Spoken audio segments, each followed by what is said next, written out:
아, 잘 주무셨죠? 네. 기분이 좋으세요? 잘 오셨다고 생각이 되세요?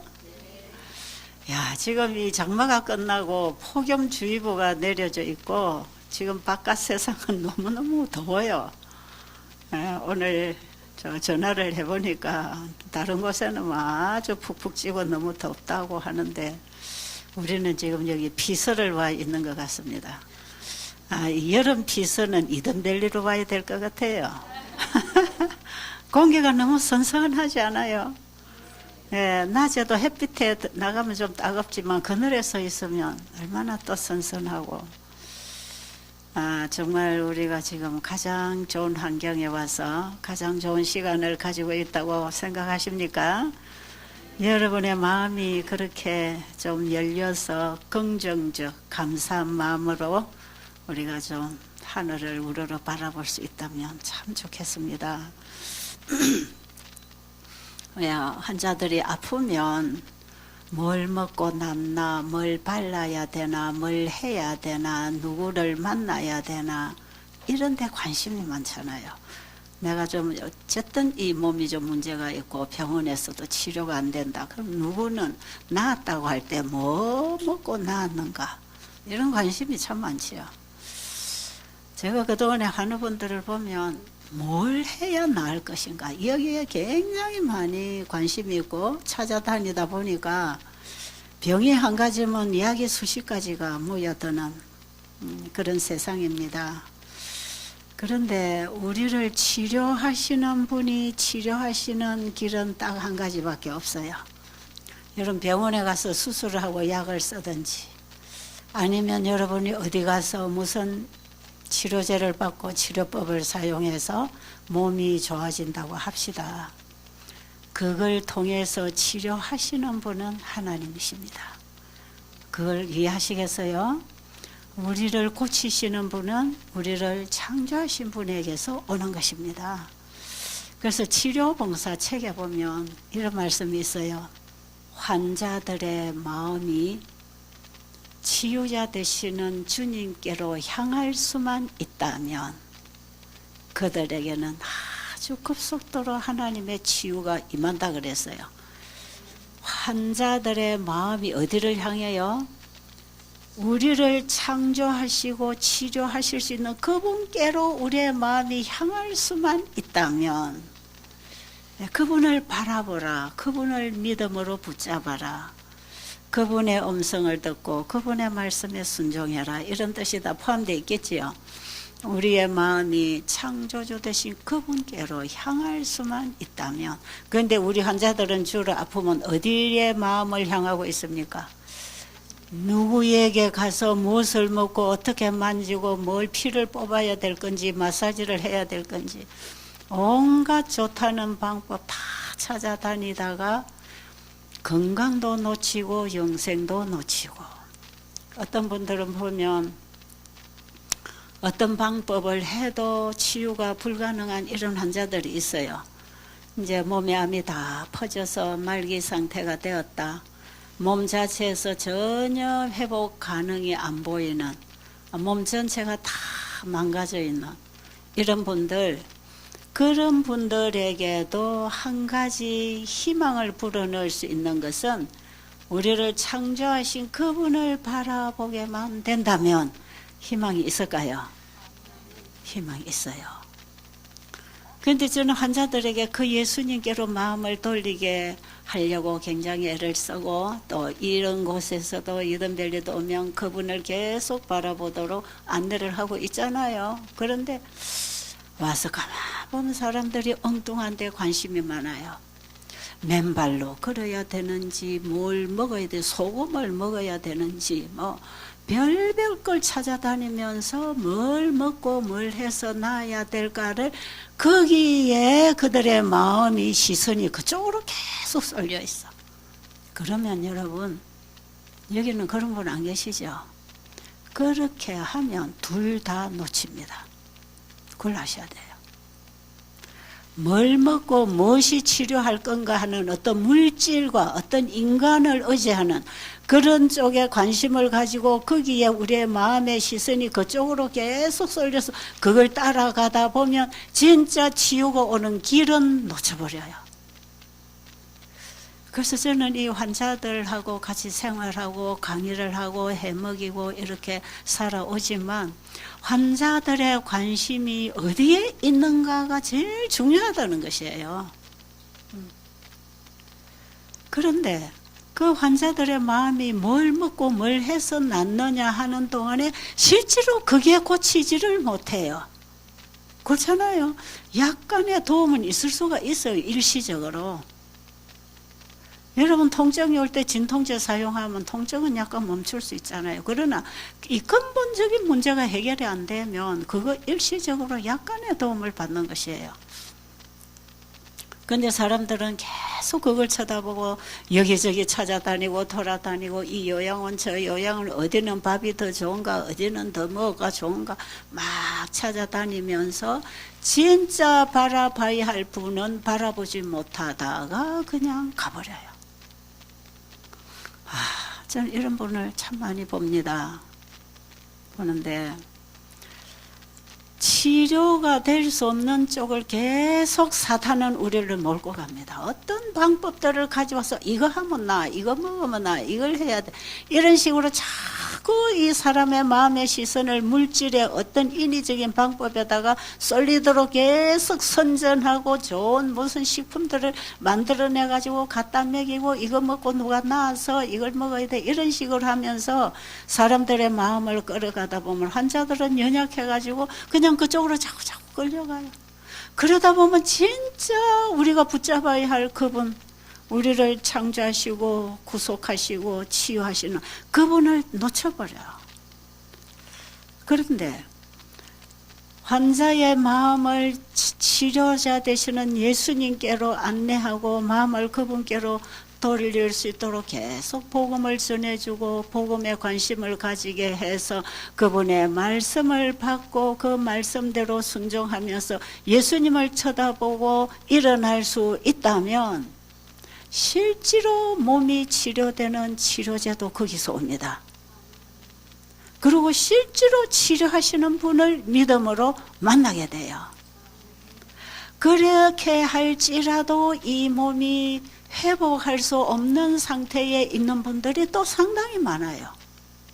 이미 회복 불가능 상태에서 허우적거리는 분들이 참 많아요. 그러면 이런 분들이 건강은 정말 회복을 못 받는다 할지라도 우리를 구원하시는 그 예수님을 붙잡는다면 죽음 앞에서 그들은 영생을 붙잡는 특권을 누리는 것이에요. 진짜 여기에는 복음이 있는 것입니다. 그래서 사실요, 여러분들이 하나님이 치료하시는 이런 치료실에 와서 시간을 보내고 우리의 마음을 말씀으로 주님께로 계속 이렇게 향할 수만 있다면 여러분은 죽어도 살고 살아도 삽니다. 살 사람도 살고 죽을 사람도 영생한다 이 말이죠. 그걸 해야 되는 것이고 여러분이 이곳에 오셔서 지내는 동안에 이곳에서는 여러분에게 그 손을 능력의 팔을 잡게 해주려고 계속 시간마다 여러분들에게 복음을 전하고 있다는 거 아시겠어요?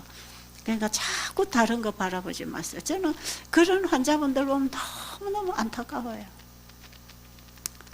제가 지난번에 왔을 때에 여기 어떤 환자가 왔어요. 그분은 남편이 목회를 하는 사람이고 교회에서도 참 봉사를 잘하는 그런 사람이에요. 제가 평상시에 그분을 잘 알아요.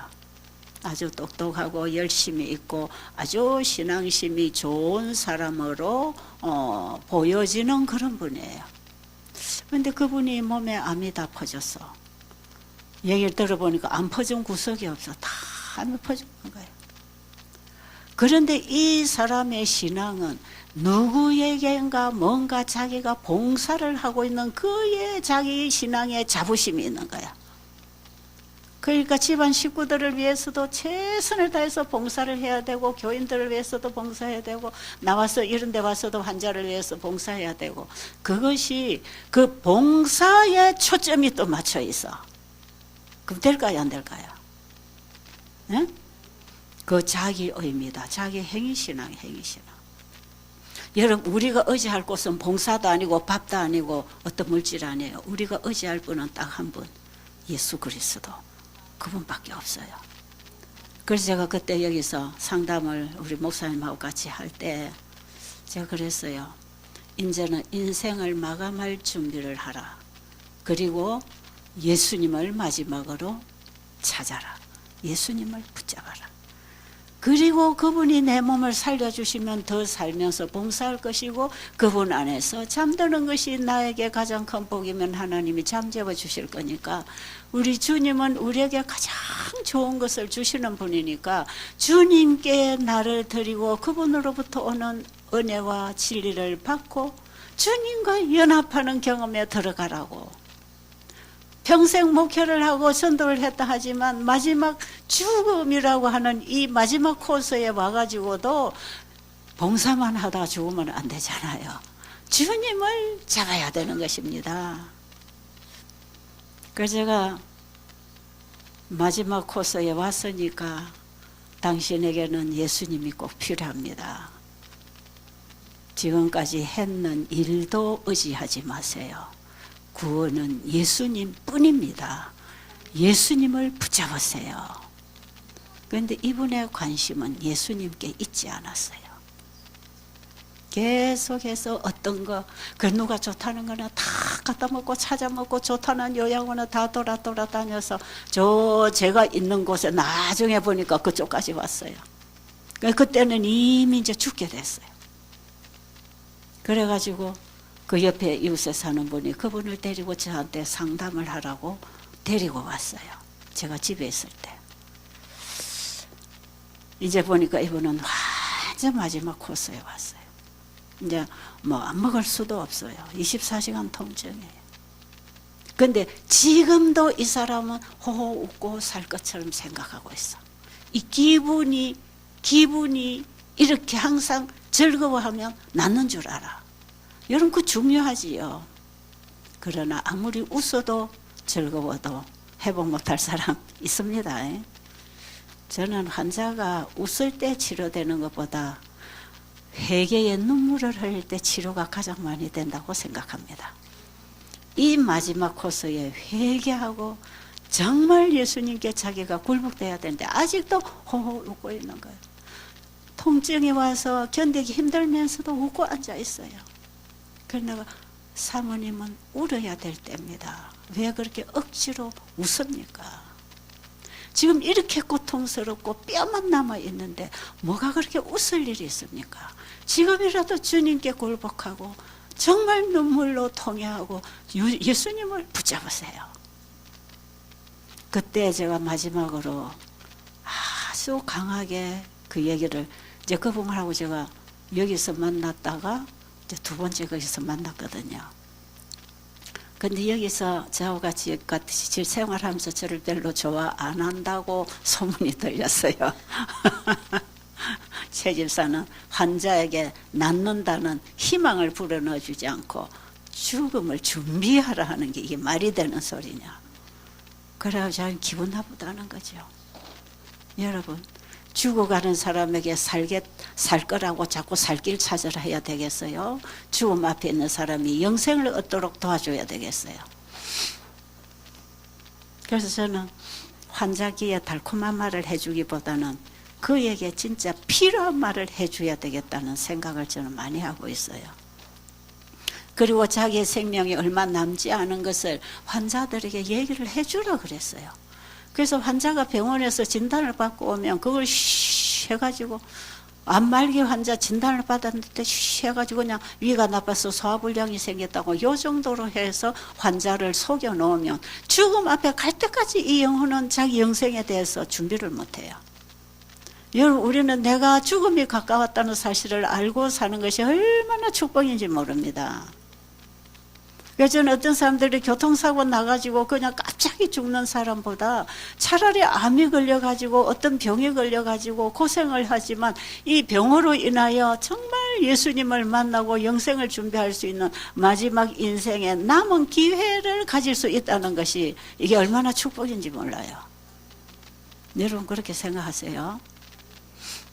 저는 사람들에게 그런 얘기를 잘하지요. 그래서 여러분 뭔가 내가 위기에 처했다 하는 것은 큰 은혜입니다. 왜 내가 하나님 뜻대로 못 가고 내가 잘못하고 잘못 가고 있는데도 그래서 병이 생기고 고통이 오고 어떤 실패가 오는데도 그거 잘못된 줄 그 잘못 가는데도 문제가 없다면 그것은 하나님의 법이 아니지요. 하나님의 법에는 공의가 있어서 법을 범하는 때는 고통이 오게 돼 있고 그 고통을 통해서 하나님께로 돌아오게 부르시는 것입니다.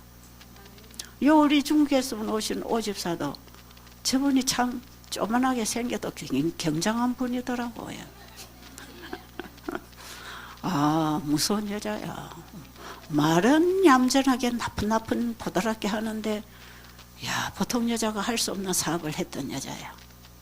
학교 선생을 하다가 그 돈을 많이 안 준대. 중국의 교사 월급이 작답니다.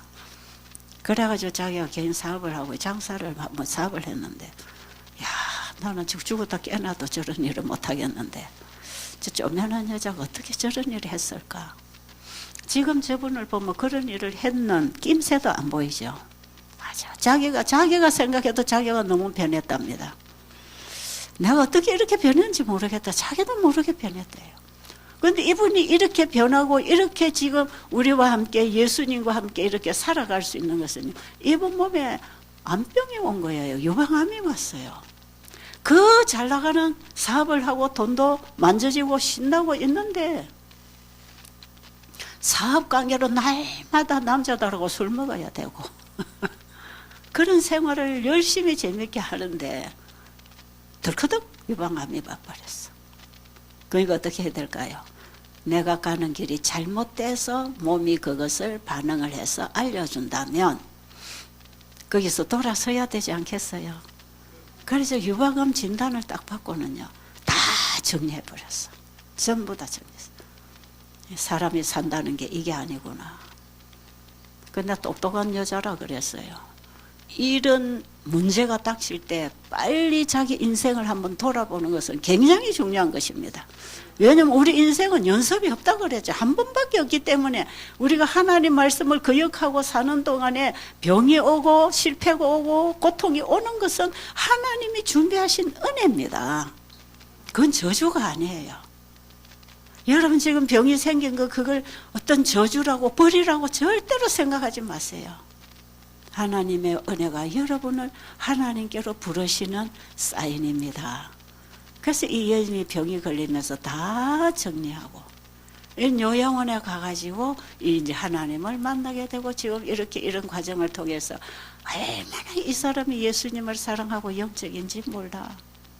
그런데 이 사람이 암이 안 왔더라면 지금 이 모습은 자기에게 볼 수가 없다는 거예요.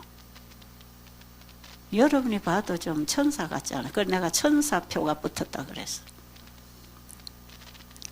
참 순수하고 영적이고 신앙적으로 만사를 그렇게 보고 느끼고 행동하는 이런 모습을 보면서 참 병이 저주가 아니야 절대로.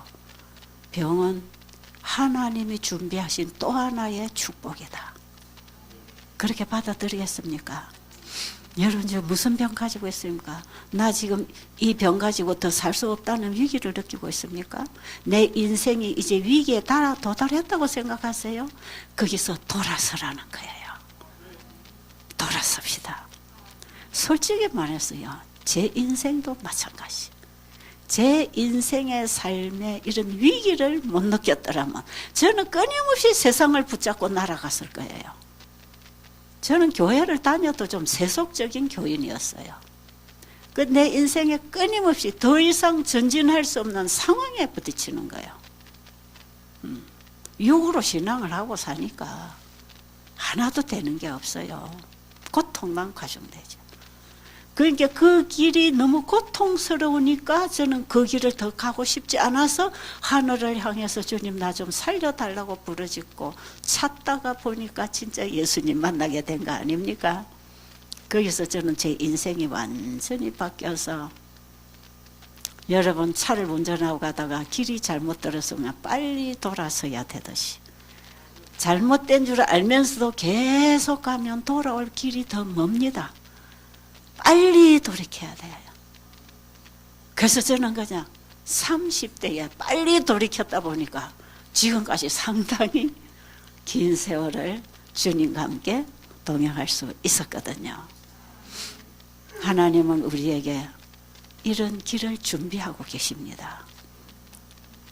오늘 아침에도 제가 잠깐 운동을 나가서 심양에서 오신 할머니를 또 만났어요. 할머니 너무 예뻐. 근데 할머니 마음이 너무 진짜 예뻐요. 뭐든지 얘기하면 예, 그냥 예습니다. 그냥 했어요. 예. 근데 그제 우리 오집사가 한 방에 가서 만나고 오더니 할머니가요 지금 걷기는 하지만요 손도 붓고 다리도 똥똥 부었어요. 신장이 나빠요. 그리고 간도 나쁘고 몸에 장기들이 많이 망가졌어요. 그 지금 이 심장이 나쁘니까요 이 뚱뚱 붓는 것입니다. 그래서 저 노인네가 저랬었잖아. 이 멀리까지 오신 분이 이제 점점 좋아지니까 못 걷다가 걷게 된 것이에요. 근데 오늘 아침에 보니까요 손에 팔에 부기가 싹 다 빠지고 다리에도 부기가 많이 빠졌다네요. 얼마나 기쁜지. 이 신장 기능이 살아나고 있다. 네, 이런 생각을 하면서 어쨌든 저분이 연세도 그리 많지 않아. 80세시야. 80세시면 아직 젊었지요. 지난번에 90세도 막 계셨잖아. 저는 90 노인이 이리 쌩쌩한 거 보면서 80은 나이다 이라고 생각했더니 나는 지금 앞으로 이제 한 4, 5년 있으면 80이 넘어가는데 나는 80대면 더 일할까 했는데 가만 보니까 뭐 90도 일할 만하더라고요. 근데 할머니 지금 80세시라는데 별로 연세 들었다고 생각이 안 들어요. 하도 요즘은 장수하고 있으니까. 근데 어쨌든 건강해야 되잖아요. 근데 보세요. 그저 말씀에 은혜 받고 감사하고 아무 문제가 없어. 그냥 감사해. 예, 감사. 그것밖에 없잖아요. 순수한 저런 가슴 속에 성령이 저는 역사하신다고 생각이 들지요. 지금 몸이 이렇게 회복이 되고 있어요. 물론 모든 조건이 여기는 다 좋지요. 공기도 좋고 음식 좋고 물 좋고 안 좋을 게 뭐가 있습니까? 그런데 이 가슴 속에 하나님의 치유의 빛이 들어와야 됩니다. 이럴 때는 나이만큼 정권 좀 중하건 경하건 큰 차이가 없는 것 같아요. 그냥 이렇게 회복이 되는 거예요. 점점 이렇게 살아나는 거. 여러분이 지금 무엇을 바라보고 있는가? 어디를 바라보고 있는가? 여러분의 관심이 어디에 있는가? 여러분이 정말 주님을 향하여 관심을 가지고 계신다면 여기서 여러분 충분히 예수님 만날 수 있는 기회입니다. 제발 다른 곳에 관심을 돌리지 마세요. 솔직히 말해서 이 땅에 인생 살아봤자 별거 없어요.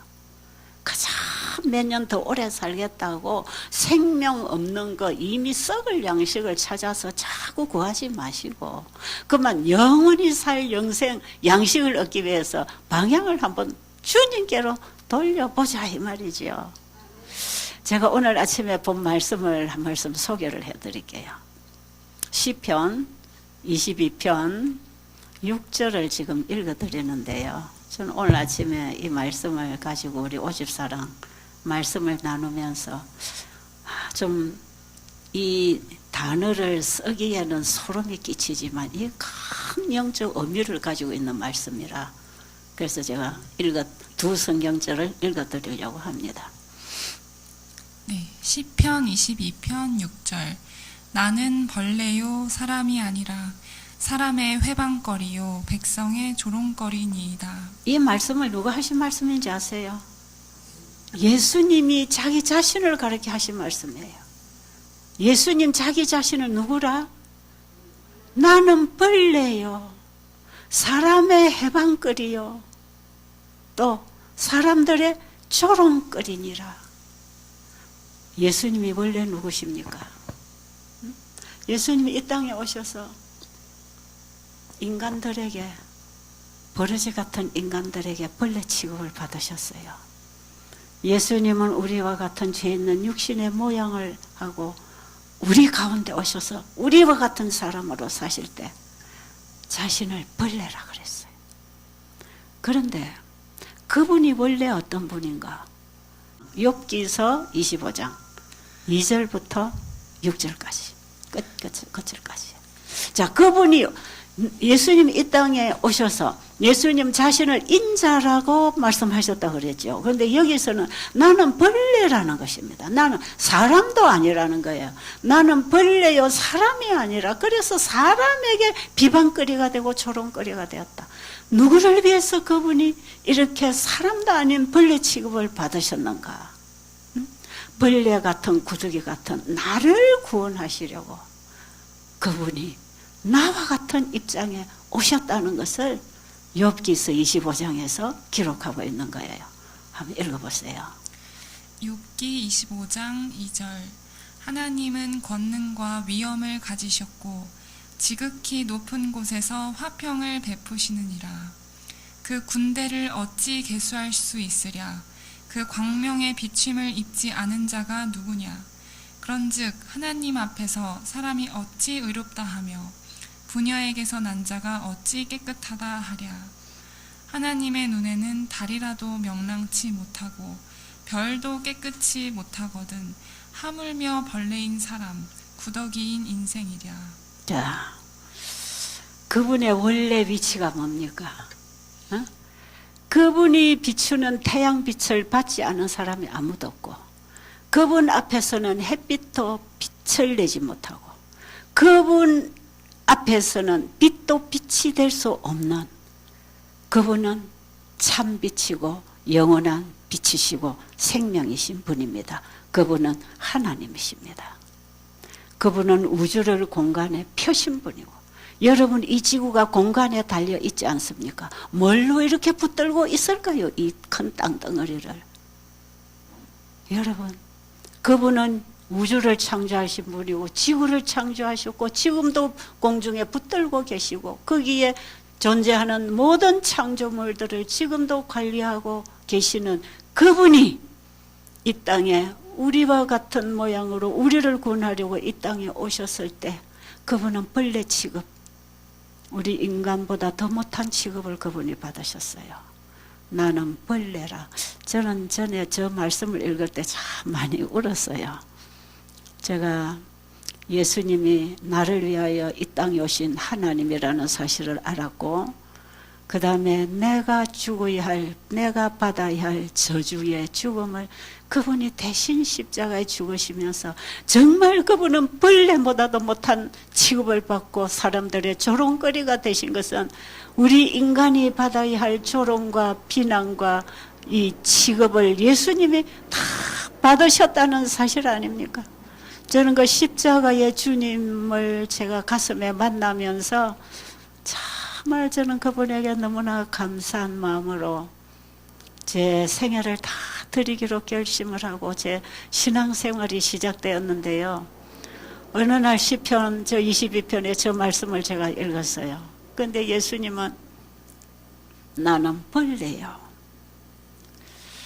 저는요, 예수님이 나는 인자다 할 때에 인자라는 그 말씀도 너무나 자기 자신을 낮추어서 우리와 같은 입장에 자기를 내려서 우리의 죽음과 저주를 그분이 당하고 죽겠다는 그 의미가 인자라고 표현하는 그분의 말씀 속에 포함이 되어 있단 말이에요.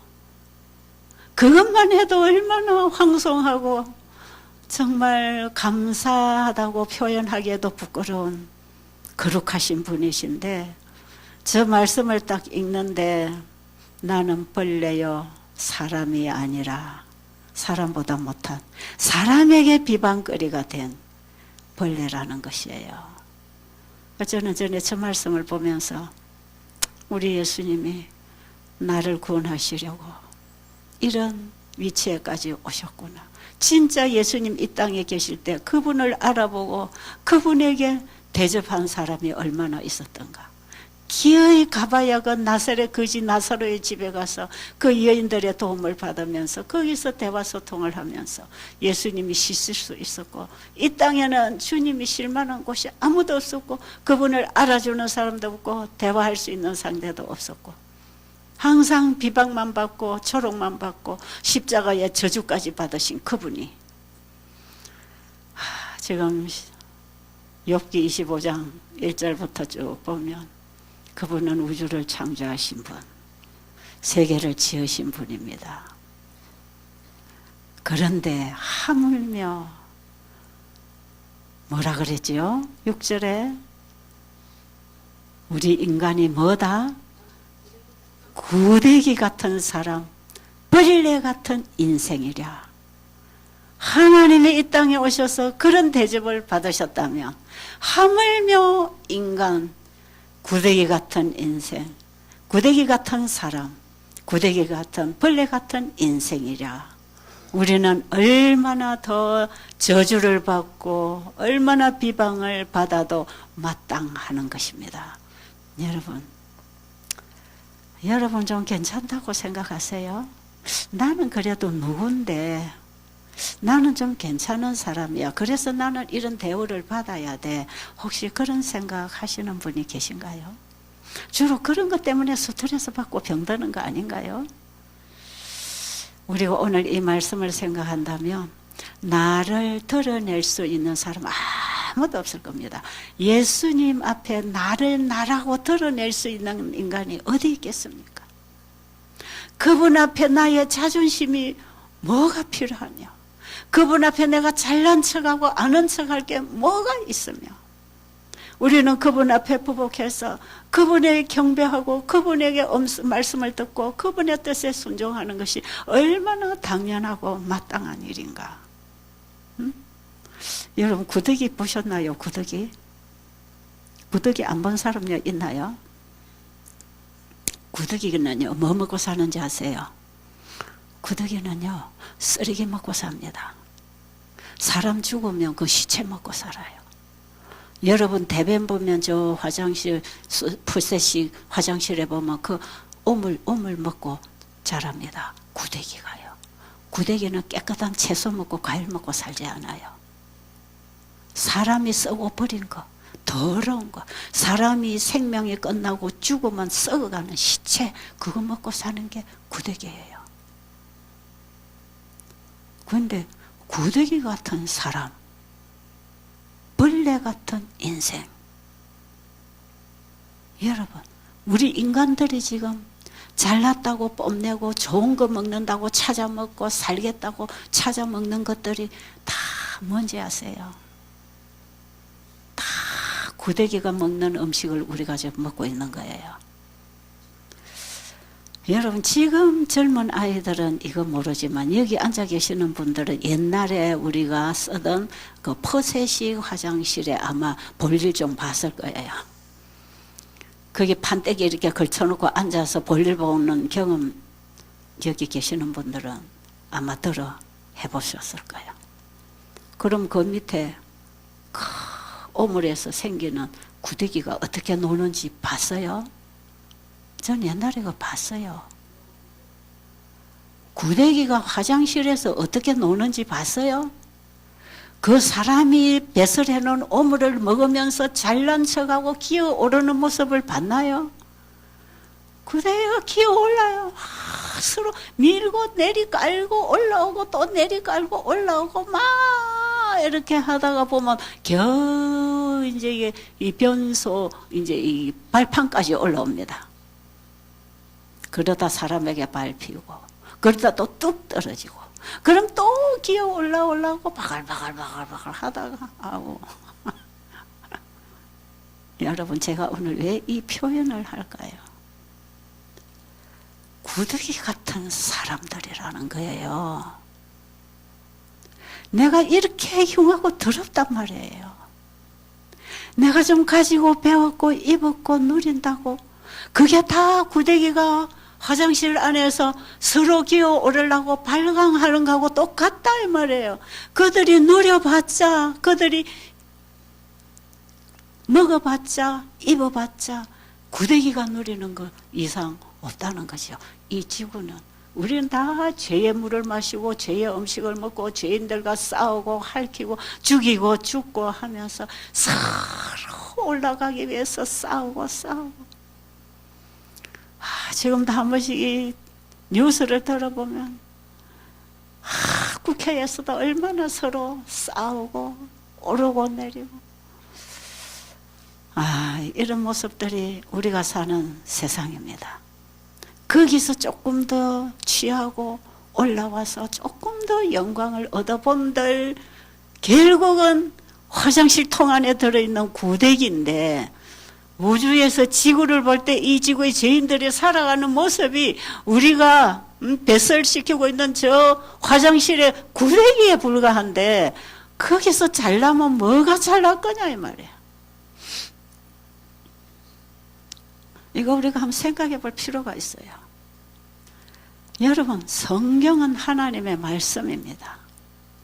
누가 말을 했든지 그건 하나님의 말씀이에요. 구데기 같은 사람, 뿔레 같은 인생, 우리의 처지는 지금 그런 처지인데 이런 처지에 있는 우리를 구원하셔서 예수님의 영광에 참여해 드리려고 예수님이 오셨어요. 여러분, 구데기로 있는 동안에는 항상 화장실 밖에 나오면 죽고 화장실 안에가 전쟁하고 사는 곳이듯이 이 지구는 그런 곳이잖아요. 그런데 구데기가 화장실 밖을 나오려면 뭐가 돼야 되지요? 파리가 돼야 되지요. 파리가 돼야 화장실을 탈피합니다. 파리가 되면 휙 날아서 어디까지 갈 수 있는 임금님 밥상 앞에까지 갈 수 있어요. 파리가 돼야 돼. 구데기로서는 아무리 잘나도 그 화장실 통 안에서 잘난 척하는 것이고 구데기가 파리가 돼서 변화를 입으면 온 가고 싶은 대로 저기 비행기 타고 가면요 하늘에서 한국에서 미국도 갈 수 있어요. 비행기 안에 팔이 있던가요? 어떤 사람이 차 안에 팔이 들어왔다고 자꾸 쫓아내길래 제가 놔두라 그랬어요. 얘가 아마 서울 가고 싶은 모양이다. 그냥 우리 좀 태워주고 거기다 내려주면 되잖아. 우스갯소리 같지만요. 우리가 구데기를 화장실 똥구더기를 탈피하려면 이 지구를 탈피하려면 파리처럼 변화를 입어야 됩니다. 부활을 해야 됩니다. 이렇게 부활을 하고 변화를 입으려면 애벌레가 뱀이 되는 것처럼 구데기가 파리가 되어 날아다닐 수 있는 것처럼 우리는 이 상태로는 안 돼요. 변화를 입어야 돼요. 다시 파리처럼 날아갈 수 있는 생명을 받아야 돼요. 예수님 우리에게 그걸 주시려고 오셨답니다. 여러분, 시대소망에 보면 변화산, 예수님이 변화산에서 변화하신 과정을 참 세미하게 기록을 해놨어요. 그런데요, 시대소망 저 마지막에 다시 살아나시고 하는 장에 보면 이제 예수님이 무덤에 계실 때 하늘의 천사장이 와서 하나님의 아들이여 나오소서 하고 하나님의 명령을 가지고 와서 명했을 때 예수님 누워있던 죽어있던 예수님이 벌떡 일어나서 걸어 나오십니다. 그런데 거기 보면 이런 말씀이 있어요. 하나님께서 예수님을 나오라고 부르실 때에 예수님은 자기 안에 있는 생명으로 부활하셨다 그랬어. 이게 예수님의 부활이에요. 예수님의 부활은요, 예수님은 자신의 생명을 버릴 수도 있고 취할 수도 있다 그랬잖아요. 자기를 포기하고 우리와 같은 인성을 입고 이 땅에 오셨지만 그는 죄가 하나도 없는 분이고 그분이 이 땅에 오신 사명을 완전히 다 완수하셨기 때문에 그분은 자신의 생명을 가지고 부활할 수 있었어요. 그래서 예수님이 부활하신 몸은 죽지 않고 썩지 않는 신령한 몸, 십자가에서 피 흘리고 육체의 상함을 받고 그분은 죽으시고 무덤에 장사되었지만 그분이 다시 살아난 그 몸은 썩지 아니하고 영생하는 몸, 신령한 몸을 입고 예수님 부활하셨어요. 그 부활한 몸을 재림하실 때는 하늘의 모든 영광을 두르고 이 땅에 다시 오실 것입니다. 예수님 이 땅에 재림하실 때 우리는 그분과 같은 몸으로 부활할 것입니다. 그럼 어떻게 할 때 부활하는가? 이 부활의 과정을 가장 잘 보여주는 게 변화산 과정이에요. 저는 그 시대소망을 강의하기 위해서 이걸 읽어갈 때에 그 과정을 제가 똑똑히 읽었어요. 이렇게 기록이 됐어요. 예수님은 돌 위에, 바위 위에, 그 찬 바위 위에 참 이슬을 맞으면서 밤을 새워 제자들을 위해서 기도하셨어요. 예수님 그 십자가에 돌아가시면 이 연약한 제자들이 얼마나 실망하고 좌절할까. 그래서 오늘 이 변화산의 광경을 보여주어서 이 제자들이 예수님의 부활을 기다리도록 해주고 싶었단 말이에요. 그래서 이 제자들이 실족하지 않도록 하기 위해서 예수님 그날 밤에 이제 하나님께 탄원하고 기도하고 계실 때 예수님이 변화를 합니다. 변화를 하는데요. 예수님의 육신은 나는 벌레요, 나는 사람이 아니라고 한, 그러나 그분은 인자로서 사람의 몸을 입고 이 땅에 오신 예수님의 몸, 이 육신입니다. 이것은 우리가 부활할 때 벗어버릴 몸, 예수님이 부활하실 때 벗어버린 육신의 몸, 이 몸으로 찬 바위에서 예수님이 기도하실 때 하나님께서 그를 변화를 시키시는데 예수님은 자기 안에 아버지와 하나 된 신성의 생명을 가지고 있었잖아요. 그 신성의 생명이 육신을 깨고 벗어나는 그 과정. 그러니까 그 하나님의 신성의 생명이 육신의 몸을 깨고 부시고 안에서 나오는 게 신성의 몸이 나오는 것이에요. 야, 저 매미가 어디서 나옵니까? 군뱅이에서 나옵니까? 어디서 나와요? 애벌레에서는 나비가 나오잖아요. 예, 맞지요. 군뱅이에서 매미가 나올 때 여러분 그 군뱅이는 보면 얼마나 징그러워요. 그리고 구더기는 보면 또 얼마나 더 징그러워요. 근데 이 구더기에서 깨고 파리가 나오는 과정을 보셨나요? 그 다음에 매미가 군뱅이를 깨고 저 예쁜 소리를 하고 날아나오는 매미를 보셨나요? 여러분 매미 잡아보시면 어디 여기 징그러운 군뱅이 모습이 어디 있습니까? 아무것도 없어요. 파리를 보면 어디에 거기 구더기 냄새가 나나요? 완전히 변화를 입었어요. 이거는 우리 인간이 예수 그리스도를 믿음으로 영접해서 다시 그 생명으로 신성의 생명으로 부활할 때에 예수님이 변화산에서 부활하신 그 모습으로 우리의 육신의 더러운 몸을 깨고 그 속에 신성의 몸이 나온다는 것입니다. 여러분 오늘 이 복음을 가슴속에 간직하세요. 그분을 바라보고 사세요. 우리는 이렇게 구더기처럼 살다 죽을 인생이 아니라는 것입니다. 그분은 나는 구더기와 벌레라고 하신 분이 자기 속에 있는 생명을 가지고 부활해서 나오실 때에는 그분의 모습이 얼마나 영광스러웠습니까? 죽지 아니할 썩지 아니할 몸을 입고 그분이 나오셨잖아요. 바로 예수님의 부활은 나의 부활을 보여줍니다. 믿으시겠어요? 나는 부활이요 생명이니 나를 믿는 자는 죽어도 살겠고 살아서 나를 믿는 자는 죽음을 보지 아니하고 부활할 것이라. 변화할 것이라. 예수님의 부활하신 그 몸, 우리도 예수의 생명을 가지고 살 때 변화를 받든지 죽었다가 부활을 하든지 더러운 구데기 같은 육신을 벗어버리고 신령한 몸 하나님과 같은 몸을 입고 우리 일어날 때 그때 우리는 이 지구의 구데기 인생을 다 벗어나는 것입니다. 여러분 구데기 인생으로 살다가 그냥 밟혀 죽고 끝나시렵니까? 예수님을 영접하고 영생의 씨를 받아서 변화를 받아서 가고 싶은 곳을 다 우주 세계를 날라 구경할 수 있는 변화된 몸을 입고 영원히 살기를 원하십니까?